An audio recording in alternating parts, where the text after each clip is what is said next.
1980, Republic of the Congo. Dr. Roy Mackal stands waist-deep in the Lukula swamp, watching the water. He's a biochemist from the University of Chicago. He's led 2 expeditions into some of the most remote wilderness on Earth. He's here because the pygmy tribes won't stop talking about something in the river. Something massive. Something that shouldn't exist. They call it Mokele Mbembe, one who stops the flow of rivers. Mackal records their descriptions, draws sketches, shows them pictures of animals from around the world. They point to one image immediately, all of them, independently, a sauropod dinosaur. The question isn't whether the locals believe it exists. They do, absolutely. The question is, what are they actually describing? The reports. The Lukula region of the Congo Basin. Over 25,000 square miles of swamp forest. Much of it has never been properly surveyed. Satellite imagery shows only canopy. What's underneath? Unknown. The indigenous Aaka and Baka people have lived here for thousands of years. They know the forest. They can identify every animal in their territory. Except this one. The descriptions stay consistent across villages separated by hundreds of miles. Reddish-brown skin. Long neck. Small head. Massive body the size of an elephant or larger. Long tail. Found in rivers and lakes. Herbivorous. Extremely territorial. Kills hippos. Not might kill hippos. Kills them. The Congo Basin has leopards, forest elephants, Cape buffalo, 20-foot crocodiles, venomous snakes, parasites. But Mokele Mbembe occupies a different category. It's not just dangerous. It's wrong. Something that doesn't fit the natural order they know. The first reports, 1776. French missionaries enter the Congo. Abbé Livain Bonaventure Proyart documents strange footprints along the rivers. 3 feet in diameter. Clawed. He writes of local warnings about a creature they fear more than lions or crocodiles. 1777. Captain Freiherr von Stein zu Losnitz conducts a survey for the German colonial government. He interviews multiple tribes. His report describes their accounts.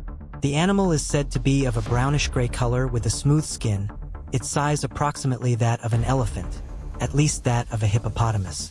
It is said to have a long and very flexible neck and only one tooth but a very long one. Some say it is a horn. A few spoke about a long muscular tail like that of an alligator. Von Stein is a military officer. His report is bureaucratic, factual. He's documenting what appeared in multiple testimonies from different sources, different villages, different languages. Same creature. 1932. Cryptozoologist Ivan T. Sanderson explores Cameroon's Menu River. His canoe capsizes in rough water. Something massive surfaces near him. He describes a wide head emerging from the water, watching him. Then it submerges. Sanderson was a trained zoologist. He knew African megafauna. He'd seen hippos, crocodiles, forest elephants swimming. This was something else. The expeditions. 1976. Dr. James Powell, a herpetologist, arrives in Gabon to study crocodiles. Locals keep mentioning Mokele Mbembe. Powell collects accounts. The descriptions match what German colonials recorded decades earlier. Nothing has changed. The reports remain identical. 1980. Powell returns with Dr. Roy Mackal. They bring cameras, recording equipment, scientific instruments. The pygmy guides lead them to Lake Télé, remote, surrounded by impenetrable swamp. They say Mokele Mbembe lives here.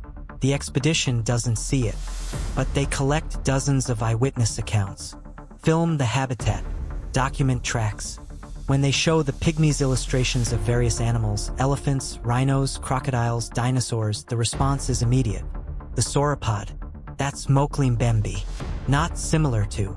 Not reminds us of. That is it. 1981.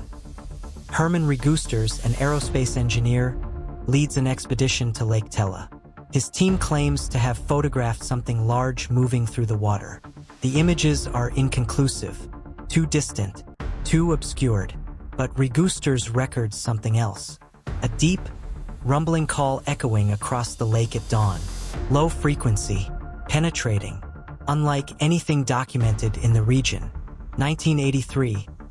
Congolese biologist Marcelin Agnagna leads a scientific team to Lake Télé. In early May, around midday, he sees it. His account is specific, controlled, scientific. He's filming the lake when something surfaces 300 feet from shore. Wide back, long neck rising from the water, small head, reddish-brown. It remains visible for approximately 20 minutes. 20 minutes, not a glimpse. Extended observation. Agnagna is a trained biologist. He has his camera. He's filming, then discovers the lens cap was on. The footage shows nothing. His reputation never recovers. Critics dismiss the entire sighting, but his written report remains detailed and consistent. And he wasn't alone, his team saw it too. Late 1980s, Japanese expeditions return repeatedly to Lake Télé. One team captures something on film. Large disturbance in the water, V-shaped wake moving against the current. Too big for a crocodile, too fast for a hippo. The footage airs. Analysis is inconclusive. Could be an animal, could be wind patterns, could be submerged debris. Nobody can say definitively. The explanations that don't quite fit. Misidentified elephants. African forest elephants do swim. They submerge almost completely, with only trunk and head visible. From a distance, this might resemble a long neck emerging from the lake. But the pygmies know elephants intimately. They hunt them, track them, they exist alongside them. They distinguish Mokele Mbembe from elephants without hesitation. When shown pictures, they identify both correctly, separately. Large pythons or crocodiles. The Congo has massive reptiles. Nile crocodiles exceed 20 feet. African rock pythons grow to similar lengths. But locals describe Mokele Mbembe as smooth-skinned, not scaled, four-legged, not serpentine, and it lives in specific deep-water locations. Unlike crocodiles that range widely, they know what crocodiles look like. They hunt them, eat them. Cultural mythology. Perhaps Mokele Mbembe is purely folklore, a story passed down, embellished, transformed into something believed. Except the descriptions predate European contact. The accounts remain consistent across tribes with different languages and limited interaction. And the people describing it draw distinctions between Mokele Mbembe and their other mythological creatures. This one is literal, not spiritual. They have legends. They have spirits. They have creation myths. Mokele Mbembe isn't presented as any of those. It's wildlife, dangerous wildlife, surviving sauropod, biologically problematic. Sauropods were massive. A breeding population requires numbers. Something that size would be visible, would leave evidence, would die eventually, leaving remains. The Congo Basin is remote but not unexplored. Thousands of species have been cataloged.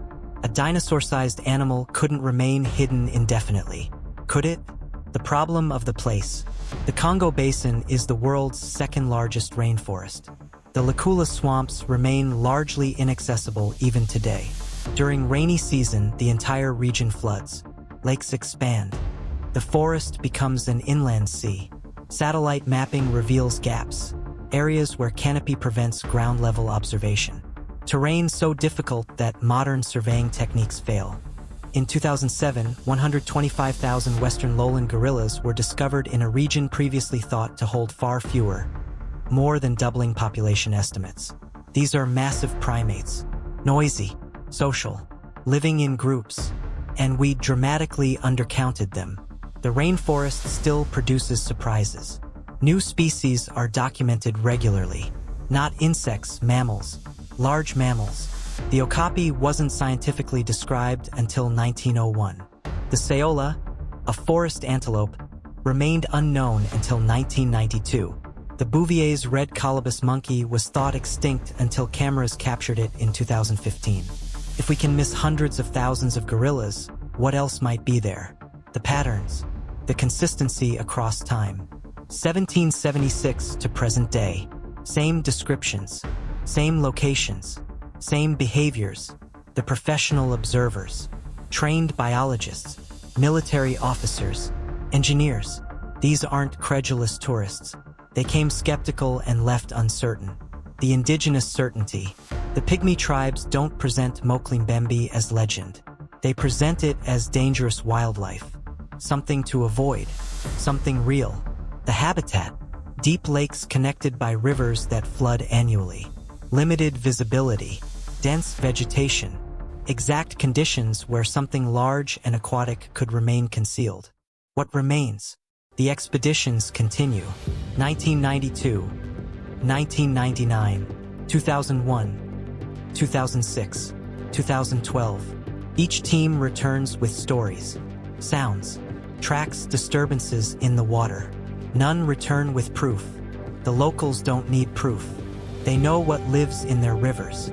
They've known for centuries. We have descriptions. We have consistent accounts across generations. We have trained scientists who saw something they couldn't explain. What we don't have is a body, a skeleton, clear footage, physical evidence that satisfies scientific standards. Mokele Mbembe exists in the space between what people experience and what we can verify. The Congo Basin still holds vast stretches of unexplored swamp forest, places where humans rarely go, waters that run dark and deep. If something wanted to remain hidden, that's where you'd do it. The Pygmies still avoid certain lakes, still tell their children about the creature that stops rivers. What are they describing?